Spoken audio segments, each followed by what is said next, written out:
नमस्कार, decoding 24x7 में आपका स्वागत है। मैं हूं राकेश त्रिपाठी।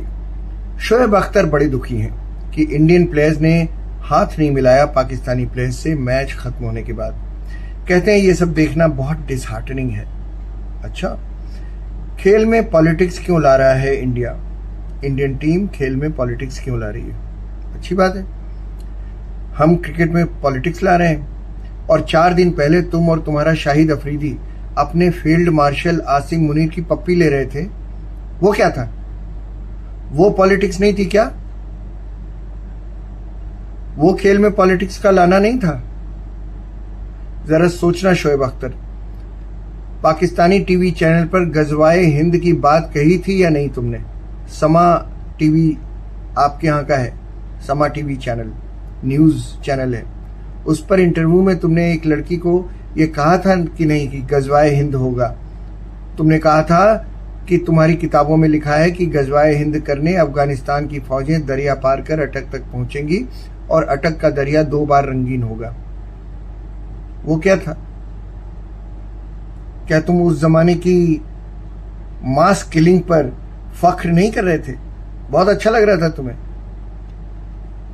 तुम तो खिलाड़ी थे यार, धर्म और राजनीति दोनों लेकर आ गए। तुम्हारी तो जुबान कितनी जहरीली है। जरा अपनी जिंदगी के पन्ने पलट कर देख लो। तुम्हारे सामने तुम्हारे फास्ट बॉलर दोस्त वकार यूनिस ने कहा था एक टेलीविजन शो में कि मैच के दौरान हिंदुओं के सामने रिजवान ने मैदान पर नमाज पढ़ी, और उनका सेंटेंस था, and that was something very very special for us. तुम बैठे थे वहां पर, तुम्हारे मुंह से एक शब्द नहीं निकला शोएब अख्तर। ये कहा था तुम्हारे विक्की भाई ने, और तुम्हारे मुंह में जुबान नहीं थी कि तुम कहते कि भाई स्पोर्ट्स में रिलीजन ना लाएं। कहोगे कैसे? तुम भी तो वैसे ही हो। पहलगाम अटैक के बाद तुम्हारे 7 खिलाड़ियों ने एंटी इंडिया बयान दिए हैं। तुम्हारे 7 खिलाड़ियों ने एंटी इंडिया बयान दिए, और इसमें से 2 खिलाड़ी फहीम अशरफ और अबरार अहमद 14 सितंबर को खेले गए भारत पाकिस्तान के मैच में तुम्हारी टीम का हिस्सा भी थे। तो वो क्या था भाई? तुम्हारे खिलाड़ी तो मैच खेलने के दौरान अपोनेंट खिलाड़ियों को इस्लाम में कन्वर्ट करने की बात करते हैं। बाकायदा वीडियो पे है, श्रीलंकाई खिलाड़ी को तुम्हारा खिलाड़ी श्रीलंकाई बैट्समैन को बोल रहा था। वो क्या है शोएब? क्या वो खेल में रिलीजन घुसाने का मामला नहीं है? और सामने वाला अगर कन्वर्ट होने से मना कर दे तो तुम्हारे लोग क्या कहते हैं कि तुम दोजख की आग में जलोगे। वो क्या है शोएब अख्तर? हमें भी बता दो, हम भी देखें कि तुम कौन सा खेल खेलते हो जिसमें पॉलिटिक्स या रिलीजन नहीं होता। आज तुम कह रहे हो it's just a game of cricket. यही है गेम ऑफ क्रिकेट तुम्हारे नजरिए से। और तो और 14 सितंबर के जिस मैच में तुम्हारी मिट्टी पलीद हुई है, उससे पहले तुम्हारे किसी टीवी चैनल पर तुम्हारा कोई फॉर्मर क्रिकेटर कह रहा था कि पाकिस्तान की ये टीम वो टीम है जो किसी भी वक्त सोमनाथ का मंदिर उड़ाकर रख दे। सोमनाथ का मंदिर उड़ा रहे थे, उसमें तुम्हें अच्छा लग रहा था। सोमनाथ का मंदिर 1025 मतलब आज से करीब 1000 साल पहले मुसलमानों ने अटैक किया था गुजरात के सोमनाथ मंदिर पर। महमूद गजनवी ने लूटा था, तोड़ा था, हिंदुओं को मारा था, तो तुम उस पर फख्र कर रहे हो। तुम्हारे लोग उस पर फख्र कर रहे हैं कि ये जो तुम्हारी टीम है इसको कम न समझा जाए। ये कभी भी सोमनाथ का मंदिर लूट लेगी, तोड़ देगी। तो सोमनाथ का मंदिर तोड़ना तुम्हारे लिए फख्र की बात है। ये तुम्हारी कल्चर है। वो क्या था भाई? वो खेल में रिलीजन नहीं ला रहे थे क्या? और ऐसा तो है नहीं कोई एक आध आदमी तुम्हारा फॉर्मर प्लेयर था। वो सबके सब वैसे ही हो यार। महमूद गजनवी ने 1025 और 26 में उसे तोड़ा था, तो तोड़ फोड़, मार काट और लूटमार को तुम बड़े फख्र से आज भी याद कर रहे हो और क्रिकेट से जोड़ रहे हो। तुम्हारे ही लोग हैं फॉर्मर क्रिकेटर। असल में इन सब में तुम्हारा कोई दोष नहीं है शोएब अख्तर। दोष तुम्हारी अपब्रिंगिंग का है। प्रॉब्लम यह है कि तुम्हारे भी जो 3 बच्चे हैं वो भी शायद इसी अपब्रिंगिंग का, इसी तरह की अपब्रिंगिंग का एग्जाम्पल बनेंगे।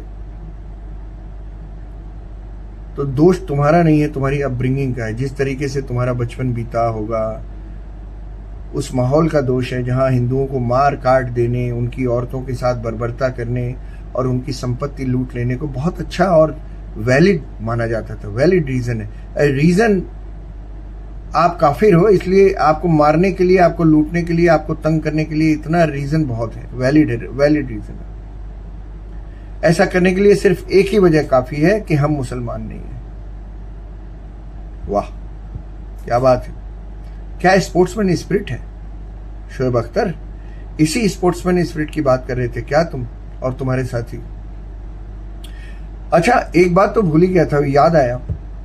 2007 में T20 वर्ल्ड कप फाइनल में जब पाकिस्तान तुम्हारी कप्तानी में हार गया था भारत से, तो क्या कहा था तुमने? पोस्ट मैच प्रेजेंटेशन में सबके सामने तुमने कहा था कि पाकिस्तान तुम्हारी कप्तानी में इंडिया से हार गया, इसके लिए तुम दुनिया भर के मुसलमानों से माफी मांगते हो। यही कहा था ना? बहुत घटिया हो भाई, याद करो। तुमने ही तो कहा था ना वो कि पूरी मुस्लिम वर्ल्ड से तुम माफी मांग रहे हो क्योंकि तुम एक हिंदू कंट्री से हार गए। कहां कहां सुधारें तुमको। वो खेल में धर्म या राजनीति या फिर दोनों का मिक्सचर नहीं था क्या? बताओ। बहुत लेक्चर दे रहे थे, very disheartening, never expected, this is a game of cricket, you should play like this. बहुत कह रहे थे ना। अरे अपना इतिहास भी तो देख लो। तुम्हारा वो बयान आज तक क्रिकेट वर्ल्ड में किसी कप्तान की ओर से या दिया गया सबसे बेवकूफाना बयान माना जाता है। अभी अगर तुम गूगल कर लो ना, तो तुम्हें, मैंने गूगल किया तभी बता रहा हूं, मिल जाएगा। और अजीब सी बात क्या थी शोएब पता है? उस मैच में मैन ऑफ द मैच कौन था? जिस मैच को हारने के बाद तुमने पूरी मुस्लिम वर्ल्ड से माफी मांगी थी कि तुम एक हिंदू नेशन से या हिंदू टीम से हार गए, वो बेवकूफाना स्टेटमेंट तुमने दिया था। उस मैच में मैन ऑफ द मैच कौन था पता है? हमारा इरफान पठान। तो दुनिया के सारे मुसलमानों के प्राइड का ठेका तुमने ही ले रखा क्या भाई? हैं? 50 साल के हो गए, 3 बच्चों के बाप हो, अब तो आईना देख लो। घर में होगा किसी कोने में, जाओ चेहरा देख लो अपना। खेल को कितना घायल किया है ये भी देख लो, खून के कितने छींटे हैं तुम्हारी क्रिकेट पर। और हाँ, आईना देख लो, थोड़ी हिम्मत बटोर लो और अपने घटिया बयानों के लिए भारत से माफी मांग लो, जैसे धोनी से मांगी थी। और हाँ, एक बात याद रखना, भारत अब घर में घुसकर के तो मारता ही है, दुबई ले जाकर भी मारता है। ठीक है ना?